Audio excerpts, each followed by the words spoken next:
Hi, you can't see me, but I'm Vinay from Licks and a Promise, and we're here with, well, why don't you introduce yourself? Hi, this is Jack Kosto from Spires, and I'm here today to show you a little bit about my live rig.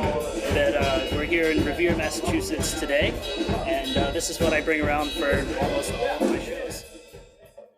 Just starting with a little overview, what do we got here? Okay.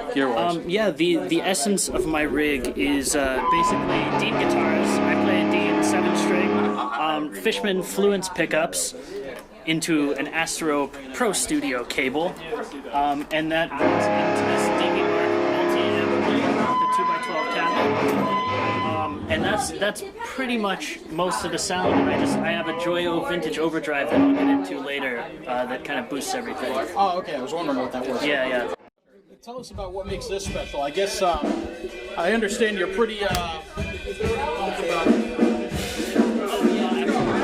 Well, first off, I'm very pumped about Dean guitars as well. I've been playing Dean since I was a very little kid, so I'm happily endorsed at this point. This is an MAB7 7-string, which is the Michelangelo Patio signature model, and it's basically alder body, maple neck, ebony fretboard, Floyd Rose, because that's awesome.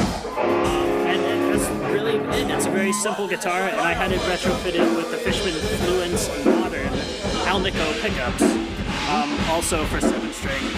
And what I really like about these, as opposed to other active pickups, is not only do they have the full output of your standard really ballsy metal pickup, but they're crystal clear over the whole frequency range. A lot of extended low end, a lot of high end, but very well balanced.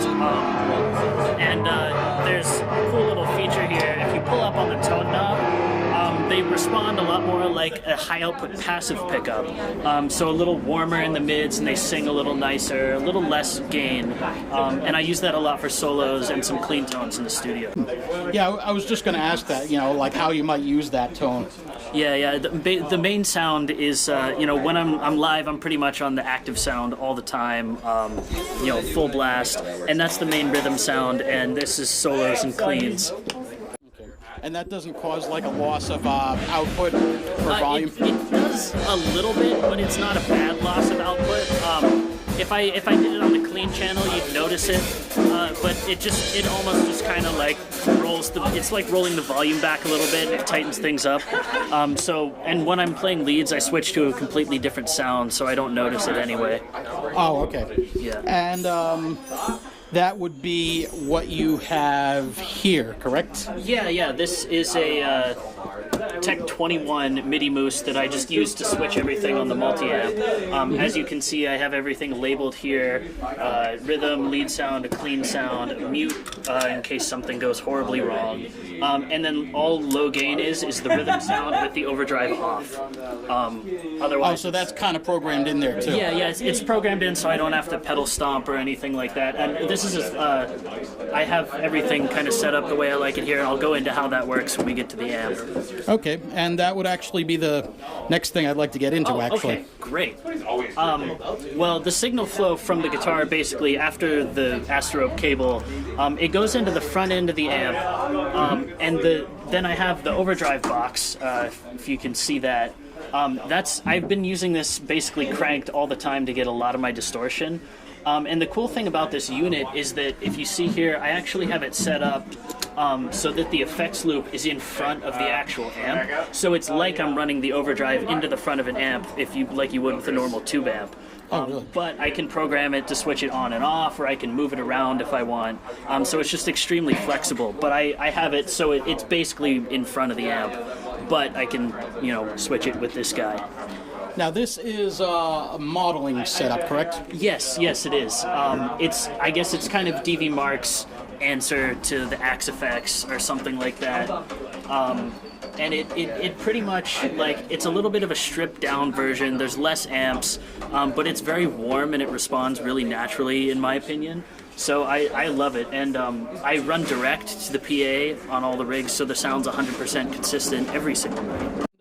All right, could you show us some of the sounds it can make? Yeah, absolutely.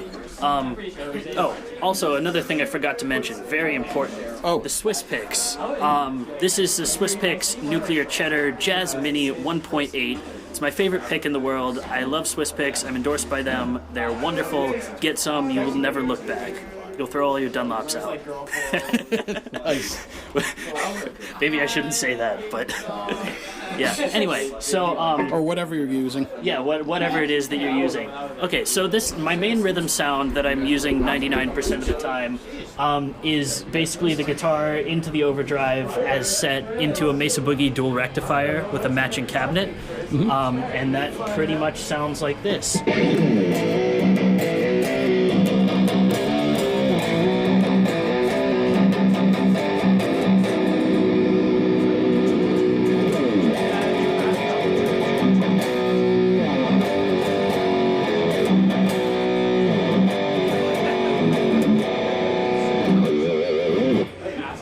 Okay. Cool. So that's the basic rhythm sound. Yeah, that's the rhythm sound, and that doesn't really change at all. The one that's similar to that all the way over here on the other side is the low gain, which is the same sound with the overdrive off that I just use for the stoppy parts, and I don't want any noise in the middle.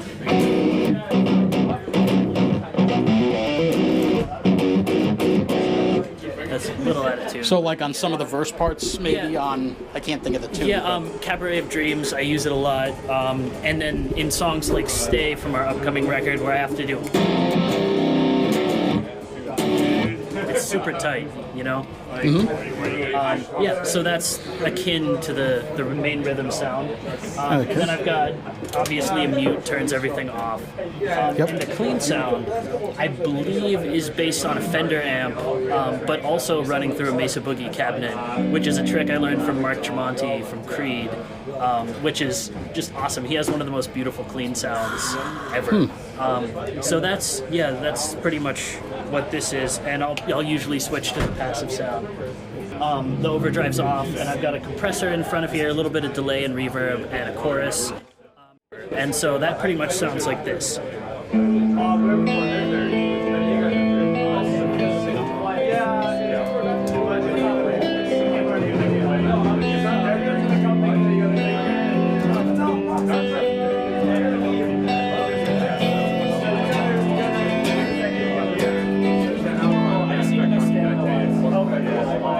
Can definitely hear a bit of a Tremonti vibe tone-wise. Yeah, it does that.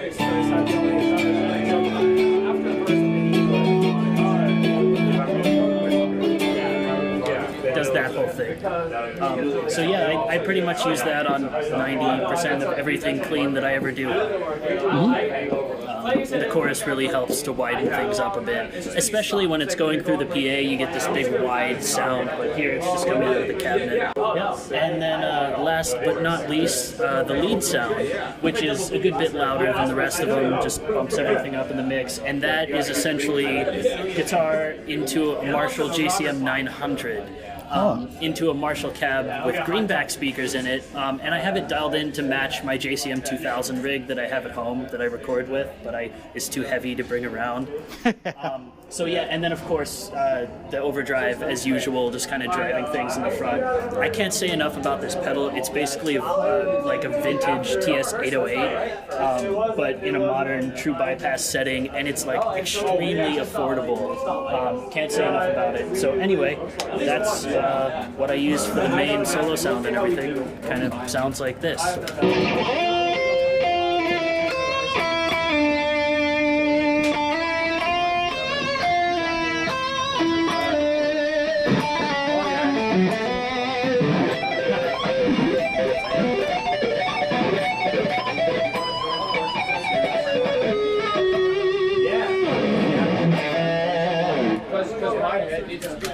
There you have it. And what about the cab? The cab is it's a standard DV Mark cabinet. It has their neoclassic 150 watt speakers in it. It's just kind of like, it's a very light, like it's about 40 pounds I think total. This whole rig is about 40 pounds, so I can carry it in both hands with the guitar. And I think it handles 300 watts. And it sounds fantastic. It sounds huge for such a little guy.